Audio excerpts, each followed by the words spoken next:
Welcome back to Outdoors with Larry Ray on ESPN 790 AM. Brought to you proudly by Sportsman's Warehouse, the Tennessee Wildlife Resources Agency, and Avery Superstore. Hey, welcome back to Outdoors with Larry Ray. And, wow, that big catfish tournament going on this weekend, Frank. And you and I were talking about there's probably a bigger one, but we would have liked to have seen a video of that 109.9-pound catfish being caught. When they realized what it was. Yes. I can only imagine out there in when the it river. came up. And this being third Saturday, of course, Frank Barton is in studio with me from Barton Power Sports, from Barton Equipment, and I can't think of what else. But I was at the doctor's office last Friday, and the young girl that was assisting me as a nurse was from Forest City, passes your one of your businesses there every day. Good for her. Hope she'll stop in sometime. She has. Yes, she has. Hey, yeah. Well, we're going to talk right now. One of my favorite places, and if you haven't been there, you need to put it on your bucket list because this place is. Of course, I just love Chattanooga and what they've done to their downtown system. But the Tennessee Aquarium and what it's done to make people add to the experience is just an amazing. And we featured this gentleman a lot of times, our good friend Thom Benson, because something's always going on at the aquarium, and this time it involved Asian carp. And that's a subject that we've touched on many times on Outdoors with Larry Ray. Good morning, Tom. Larry, you might say things are really jumping around here. Oh, I knew that was coming. Knowing Tom, I knew that was coming. But, hey, you had an event Thursday night, which I thought was a pretty cool event over at the aquarium. You hosted a Serve and Protect, seated dinner and live cooking demonstrations, highlighting sourced seafood, and part of those dishes was created was the silver carp, the jumping carp, as Tom just mentioned. And you guys have jumped right into this situation, and the aquarium, as it always has taken up issues that we all have to face. But talk about the event itself and what's going on with y'all's involvement in the Asian carp. Yeah, so our Serve and Protect Sustainable Seafood event is a fundraiser for our conservation programs, and we really try to highlight sustainable seafood for inland residents because coastal residents tend to know a lot more about seafood, yes. whereas those folks who live inland might not know as much about which fish are, there's plentiful in the ocean or in freshwater systems and which ones aren't. So we've been trying to tell some of those stories, but we also try to tell some of those stories of invasive species that we should be eating, like lionfish in the Gulf of Mexico and the Caribbean. We featured them last year. And then as we were thinking about this year's event, we said, you know what, this silver carp invasion is something that we really should be talking about. And as it turns out, these fish are healthy to eat, and they're pretty tasty. And you've even did some demonstrations. I think you guys cooked some out on the plaza or whatever, and let people come by and taste them. But not only that, you really involved some of these well-known chefs and things, and I think they were even surprised, weren't they? Exactly. So at the Serve and Protect Sustainable Seafood event, we have Tammy Cook, who's a very well-known chef. She's written some books. She's worked on TV shows. She's our host, and she brings in some nationally recognized chefs from around the country. So we had Chef Michael Galata from New Orleans, who serves silver carp in his restaurant, and another chef, Ricky Moore from Durham, North Carolina, who also is very impressed with silver carp, and some local chefs here. Once they've tried it, they were impressed with it, and they're going to start serving it in their restaurants. Amazing. The backstory on this, Larry, is really as the aquarium's role as an educator, we've recognized the threat that invasive carp pose to our freshwater systems. And yes. You guys are very familiar with it. Very first time I ever saw a silver carp jumping out of the water, we were doing some snapping turtle research out there by Millington. Yeah. And as we went across the lake, in the back of the boat, you see these fish jumping out of the water. Now, at that time, the fish that I saw were only about 3 or 4 inches long, but we went up in August to Barkley Dam, which is up there by Paducah, Kentucky. Yeah. And we went out on the river with TVA, TWRA, and Kentucky Fish and Wildlife to take a look at these fish. Yes. And I was almost scared, really. They used electrofishing boats to, get some fish out of the water for us. And in an hour and a half, we put 3,000 pounds of fish in the boats. Well, let me stop you right there because my buddy Frank Barton is in with me, and Frank gave me an excursion that I'll never forget in an airboat that he had on the Mississippi River. And Frank, you remember that day? I do. We went back into the one of the oxbows of the Mississippi River, and what did we discover? Oh, we know how to make jumping carp jump. Asian carp jump. The airboat disturbs them quite a bit. And it was an experience that I'll never forget. And at one time, everybody was laughing, "Oh, this is going to be cool," all this kind of stuff. And now we're realizing that the danger of what they eat destroys so many different things, and so now we're trying to put up fences to block them and things along that line.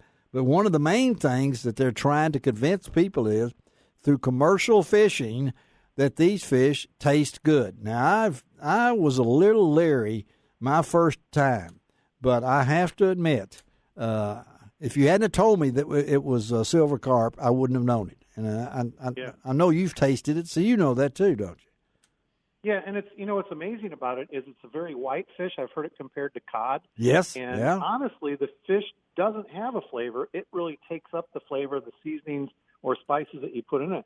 It's a great fish for fish fries, for example, and that's what we did at the aquarium. We did a taste test out there, and we just asked visitors, "Have you ever tried carp?" And a lot of them said no. Yeah. And when we served it to them, they were like, "This is really good," and it is. Well, again, we're talking to Thom Benson, Tennessee Aquarium, about just another project that this great facility does, and that relates to current events. They've done so many of the stockings and things, and now we're talking about Asian carp. Of course, there's 4 kinds of grass carp: the big-head carp, the black carp, and we're focusing primarily on the silver carp. They were brought to the United States back in the early 1990s. I'll get that out real soon, and escaped in the Mississippi River. Now we know they're in Barkley. We know they're in the Tennessee River. They're in the Cumberland River. They're heading north, and they're trying to block them. But we have a chance here, and the aquarium has pointed this out through this by being able to use them as a delicacy. And was you guys, how did you choose this silver carp? I know, like you said, you've had some other fish. How did you decide, let's spotlight this fish? Well, again, the efforts that have been ongoing from TWRA and TVA and Kentucky Fish and Wildlife to establish a commercial fishery caught our eye, because these fish, one of the problems aside from recreational boaters and jumping out of the water, and if you're going across the lake on a jet ski and you get hit by a 15-pound fish, yes, that's a problem. Yes, it is. But for recreational fishermen, these fish cause a real big problem because they eat at the base of the food chain and they eat everything. Yes, they do. And they breed in such big numbers that they crowd out the native fish. So if you're a bass fisherman or you like going out and catching bluegill or red ear, these fish are wiping those fish out because they're stealing their food and they're taking, they're crowding the city, so to speak. And you guys have done this and taken not only the aquarium photo, but you've posted some videos too. I was really amazed at some of the videos that you had, the fighting back, the pulling a lobster. You had some different things in there, but you also had the one that I thought was pretty good, a battle worth carping about. As only Tom probably came up with that. That's got to be Tom's title. I know that. But that video, tell our listeners what's in that video series.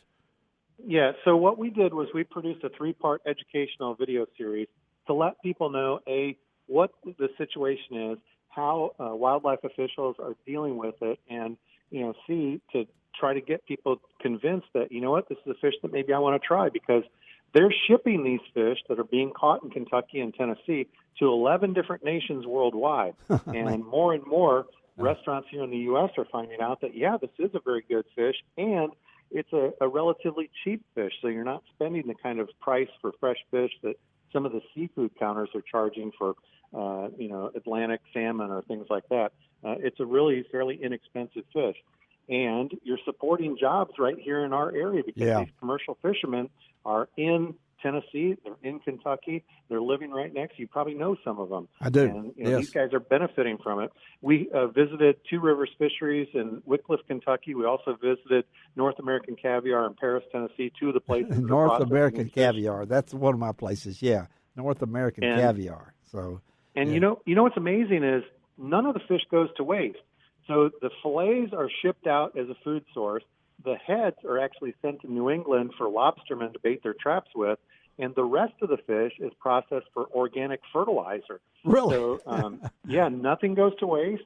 And again, it's supporting jobs. It's dealing with an environmental issue that we should all be concerned with, because we just had, for example, there's going to be a new bass tournament coming up this next year that was just announced, and that's if those fish get up in this area and start ruining the bass fishing sites, all of those tournaments that bring millions of dollars into the Chattanooga area, those go away. Well, it's coming to Lake Chickamauga. I know that next year. I just saw that announcement. Again, we're talking to Thom Benson. Tom, our folks, it's fall's a great time to come to Chattanooga. Tell them how they can get information about booking a trip to the aquarium and also other things going around there. You can find our website at TennesseeAquarium.com, or you can find us on Facebook. And we do have a lot of fun fall things coming up for families. A lot of fall breaks right around the corner. Yes. And Chattanooga is a great destination. If it'll ever cool down. We've been we're not talking about it, Tom. records around here this last week. This is unbelievable, Tom. We don't want to talk about the heat. It's been here. I was in Montana for a week, and I came back a week ago, and I still hadn't recovered yet. So I was going to say, I bet you wish you went back. Yes, except in January and December. I don't want to be there. So anyway, hey, Tom, thank you, buddy. Always good to talk to you. Thanks for the information. We'll stay in touch. Let me know what's going on, okay? Great. Thank you, sir. All right. Let's take a break on Outdoors with Larry Ray. Coming right back. Frank Barton is in-house, keeping me straight with his Indian motorcycle shirt on. We'll be right back.